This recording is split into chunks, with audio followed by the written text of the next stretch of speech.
48 past the hour, Robert F. Kennedy Jr. takes the reins of the Department of Health and Human Services.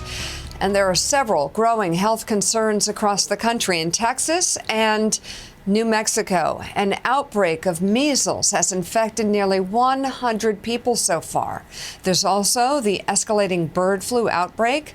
The Trump administration fired some employees who were working on that and are now trying to rehire those staffers. And the CDC's popular and effective ad campaign on the flu vaccine has been halted in the middle of peak flu season. Joining us now, NBC News medical contributor Dr. Vin Gupta and physician and senior public health contributor for Forbes, Dr. Omer Awan. Thank you, both of you, for showing up. And Dr. Gupta, we also want to speak with you both about the Pope's health and prognosis. But first, these changes that are happening within our health system, what are your biggest concerns moving forward? Dr. Gupta. Well, Mika, good morning. Let's start with what's happening in Texas. I think that's something that's extremely serious for your viewers.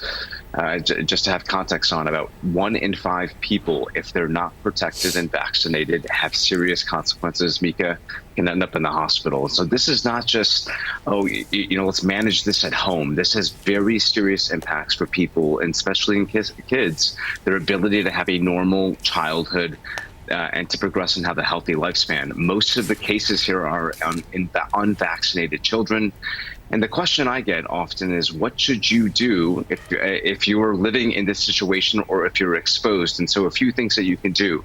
If you're watching this right now, please pass on the word. But if you were born before 1957, you have a known 2-dose vaccine history, you've had known prior measles, or critically, if you've had titers confirming immunity to measles, you don't need to necessarily speak to your medical provider about a measles shot. If none of those apply to you, please speak to your medical provider. And I've been counseling patients across the spectrum. Go get titers for your measles vaccine. So, Dr. Wan, you've written about the CDC halting what would you deem a successful flu vaccination campaign. Tell us why they're doing it and why it alarms you so much.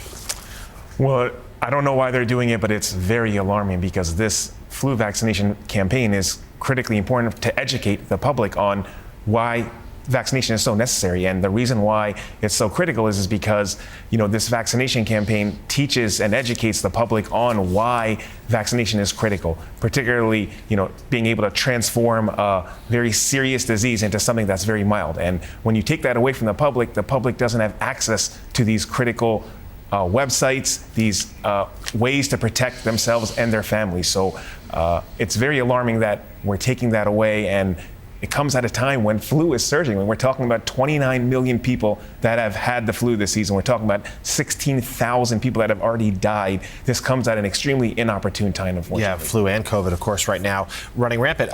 We also, Robert F. Kennedy Jr., the head of HHS, has been a real vaccine skeptic. And we also know that the federal government now, with Kennedy in position, has been really cutting back on funding for health research. And we've been talking about that these last few days. It feels like of all of the headlines that are coming out of Washington right now, this is one of the most worrisome to so many people. Talk to us about what it's been like in your field, your community, and what your concerns are.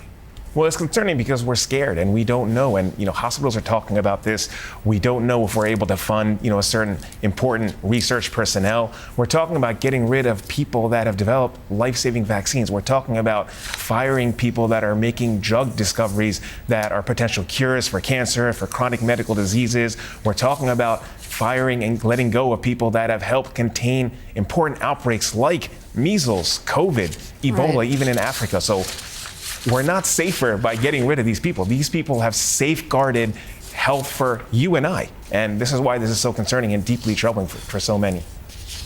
Want to ask about the Pope. Pope Francis remains in critical condition this morning. The 88-year-old is hospitalized with double pneumonia and a mild renal insufficiency. Francis was admitted 10 days ago after having trouble breathing. According to the Vatican, the Pope remains alert and participated in Holy Mass yesterday. Dr. Gupta, we know he had lung issues earlier on in his life. Hard, obviously, to make any type of assessment from afar, but just from the basics that we know, What are your concerns here about his prognosis? Well, Mika, on the concerning side, over the weekends, we've been tracking this story pretty closely. He went from needing nasal cannula, your viewers may be familiar, just sort of plastic in your nose, giving low flow oxygen, just a few liters, to high flow. So it looks like his pneumonia evolved. It got worse, that he needed more support. On the optimistic side, and Mika, I say this to all my patients and to many of your viewers, if you're hungry and you're eating, and while you're sick, that's a great sign of recovery. Appetite is the best sign of recovery. So the fact that he's eating is fantastic. That's a really good sign. He's upright. He's talking, per reports this morning from the Vatican, also a good sign. So I am optimistic he's going to get past this. But to your point, he is medically higher risk. He's had recurrent pneumonia. So this is something to watch out for as we move forward. Pulmonologist and NBC News medical contributor Dr. Vin Gupta, thank you very much. Physician and senior public health contributor for Forbes, Dr. Omer Awan, thank you as well. And still ahead on Morning Joe, Apple just announced its plans to invest more than $500 billion in the U.S. to hire 20,000 people over the next 4 years. CNBC's Andrew Ross Sorkin will weigh in on that. Morning Joe, we'll be right back. Stone.